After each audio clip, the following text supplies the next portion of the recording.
आपने जिक्र किया कि विभिन्न सामाजिक सांस्कृतिक आंदोलन यहाँ हुए। बुद्ध का आंदोलन है, जैन का आंदोलन है, सिद्धनाथ हुए, पूरा भक्ति मूवमेंट है और उसके बाद पूरा नवजागरण और फ्रीडम मूवमेंट है, जिसमें जाति के सवाल को बार-बार चिन्हित करता है। इसी के समांतर जो राजनीतिक परिवर्तन है, यहाँ पे मुगल्स आए हैं, अंग्रेज यहाँ पे आए हैं।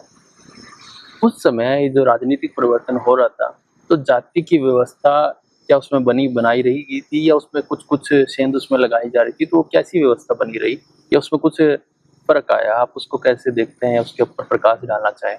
देखो, बात ये है कि जो जाति व्यवस्था है, उसमें ना उसकी एक खास विशेषता ये है कि वो जो समाज के उच्च वर्ग हैं, जी, जो समाज में हमेशा टॉप में रहे हैं, जी, उसने उनका वो विशेषाधिकार के तौर पे उसको फायदा पहुंचाया है। जी, अब चाहे फिर मुगल आए हों जी। या तुर्क अफगान आए हों हुँ, या पठान आए हों जी, या फिर जो है अंग्रेज आए हों, जी, वो हमेशा जो यहाँ का उच्च वर्ग था उसी के साथ मिलके उन्होंने शासन किया है, जो बाहर से भी आए।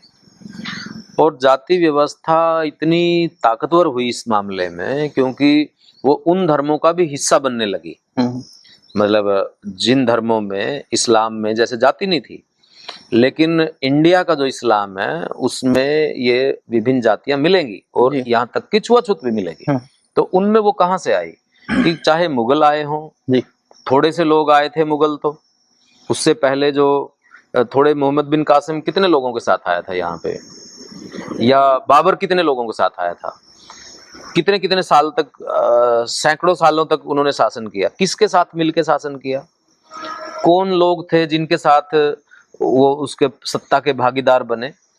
वो वही लोग थे जो पहले से यहाँ पे सत्ता पे कायम थे, जिनके जो यहाँ छोटे छोटे सम्राट थे या राजा थे या जागीरदार थे या जिनके पास जमीनें थी, जो पहले से ही ऊपर बैठे हुए थे, उनके साथ ही मिलकर के शासन किया है। हुँ, तो इसलिए उन्होंने उस व्यवस्था को टच नहीं किया, छोड़ा नहीं है, उसको ध्वस्त करने के लिए उनके आपस में संबंध अच्छे बने रहे। किसी भी वर्ण व्यवस्था ने इस बात को नहीं रोका कि वो इस्लाम के जो राजा लोग हैं उनसे वो संबंध नहीं रखेंगे। कितने हमारे बड़े संस्कृत के विद्वान हैं और ब्राह्मण हैं जो मुगल दरबारों की शान थे।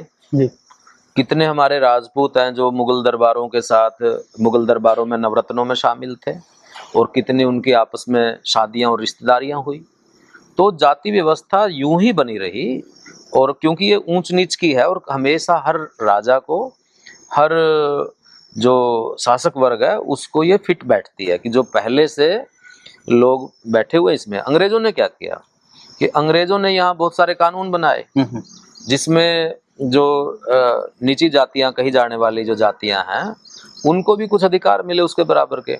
लेकिन उन्होंने किसके साथ मिलकर शासन किया?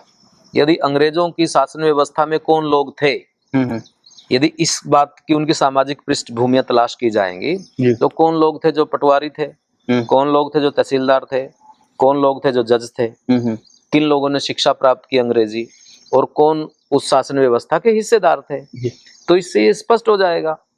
तो इसलिए उनको भी जाति व्यवस्था पे कोई चोट करने की जरूरत नहीं पड़ी। ज्योतिबा फुले का सारा लिटरेचर पढ़ जाइए, उनकी क्या तकलीफ है। उनकी यही तकलीफ है कि अंग्रेज जो है, जो कानून तो बना दिया, हुँ, लेकिन वो कानून इफेक्टिव लागू नहीं हो रहा, क्योंकि जो उस कानून को लागू करने वाले लोग हैं वो तो सारे के सारे उच्च वर्गों के ही लोग हैं। हुँ, इसीलिए नीचे शिक्षा नहीं पहुंच रही। जो अंग्रेजों ने मैकाले की जो शिक्षा नीति बनी हुँ, या वुड का जो डिस्पैच आया, उसमें यही उनकी आलोचना है सबसे बड़ी, कि जो ट्रिकल डाउन की थ्योरी है कि ऊपर के लोगों को पढ़ाओ और फिर वहां से ज्ञान नीचे तक जाएगा। तो फुले ने तो ये बताया, हंटर कमीशन को जो बयान दिया, कि वो तो ट्रिकल डाउन यानी कि नीचे रिसने ही नहीं दे रहे हैं उस ज्ञान को, तो वो नीचे तो जाएगा नहीं कभी भी। तो इसलिए उनकी उनकी तकलीफ ही यही थी कि वो अंग्रेजों की तारीफ करते थे इस रूप में कि उन्होंने कानून बनाए, वो अंग्रेजों की आलोचना करते थे इस रूप में, और बहुत ज्यादा करते थे, कि वो उन्हीं वर्गों को महत्व दे रहे हैं जिन वर्गों के जो वर्ग पहले से ही यहाँ पे सत्ता में मौजूद थे। यही चीज डॉक्टर अंबेडकर में, वो अंग्रेजों की कितनी ज्यादा आलोचना करते हैं। किस बात के लिए करते हैं? कि वो जो डाउन ट्रोडन सेक्शन है उसको हक नहीं दे रहे हैं, उसको बराबरी का दर्जा नहीं दे रहे हैं, हुँ, हुँ, उसके लिए चीजें नहीं बना रहे हैं। यही उनकी तकलीफ है। वो उनको समर्थन भी कर रहे हैं कि वो कुछ कर रहे हैं, लेकिन वो क्योंकि कर किसके माध्यम से रहे हैं तो वो उन तक पहुंच नहीं रहा है। तो इसलिए डॉक्टर अंबेडकर के सारे लिटरेचर में अंग्रेजी शासन व्यवस्था की कटु आलोचना है। कि वो किस नजरिए से कटु आलोचना है कि वो जो कानून बना रहे हैं, ये जो समाज का जो डाउन ट्रोडन सेक्शन है, अनुसूचित जनजातियां जातियां हैं, उनके लिए वो पूरी तरीके से उनको लागू नहीं कर रहे हैं। ये उनकी तकलीफ है बहुत ज्यादा। तो इस बात से भी हमें ये बात समझ में आती है कि चाहे अंग्रेज हों चाहे मुगल हों, उन्होंने भारतीय जाति व्यवस्था को यूं का यूं बनाए रखा।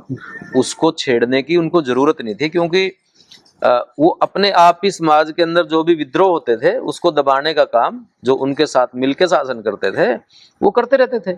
और उनको क्या चाहिए था, उनका शासन बढ़िया चल रहा है, पहले से सारी चीजें मौजूद है। क्योंकि उनकी कुछ चीजें जो विशेषाधिकार थे वो छिन गए, इसलिए उनको थोड़ी बहुत ही तकलीफ होती थी। अंग्रेजों ने जब ये देख लिया कि भी 1857 में का जो विद्रोह हुआ या पहला स्वतंत्रता संग्राम हुआ, उसके बाद से जो अंग्रेजी शासन व्यवस्था बनी कि भी सबको जो है पावर शेयर करने की जरूरत है। जो पहले से पावर में है उनको पावर में बनाए रखो तो उनका शासन ठीक चलेगा। पूरी शासन व्यवस्था अंग्रेजी किसके सहारे पे चली है? यदि ये देखा जाएगा तो वो हमारे समाज के उच्च वर्ग ही हैं। जो अंग्रेजों के बड़े बड़े पदाधिकारी हैं कौन है? यद्यपि उनका विरोध भी कर रहे हैं वो, लेकिन जो शासन जो चल रहा है उसमें कौन लोग शामिल हैं जी। तो इसलिए उन्होंने इसकी जरूरत महसूस नहीं उनको कि उनके जाति व्यवस्था उनके आगे आड़े नहीं आ रही थी। मुगल हों या अंग्रेज हों, वो यहाँ कोई समाज सुधार करने थोड़ी आए थे, वो अपना शासन कर रहे थे। और एक शासक क्या करता है कि जो भी प्रणाली या व्यवस्था परंपरागत तौर पे उसको मिली है, उस शासन व्यवस्था से यदि उसका शासन बढ़िया चलता है तो उसको बल्कि बढ़ाएगा, कम से कम खत्म नहीं करेगा। यदि बढ़ाएगा नहीं तो इस रूप में जाति व्यवस्था को इन्होंने कोई टच नहीं किया। इसीलिए जो लोग उच्च जातियां जो अंग्रेजों को या मुगल शासन को बहुत ज्यादा कोसती हैं और आलोचना करती हैं, उनको ये बात झांक के देखने की जरूरत है कि उनका शासन किसके सहारे चला है। यहाँ पे शूद्रों ने उनका साथ नहीं दिया, मतलब मुगलों का।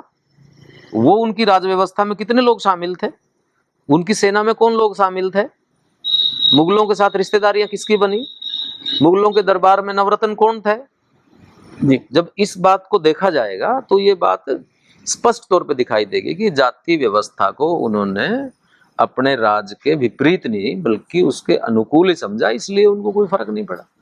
इसलिए ये लगातार चलती रही है।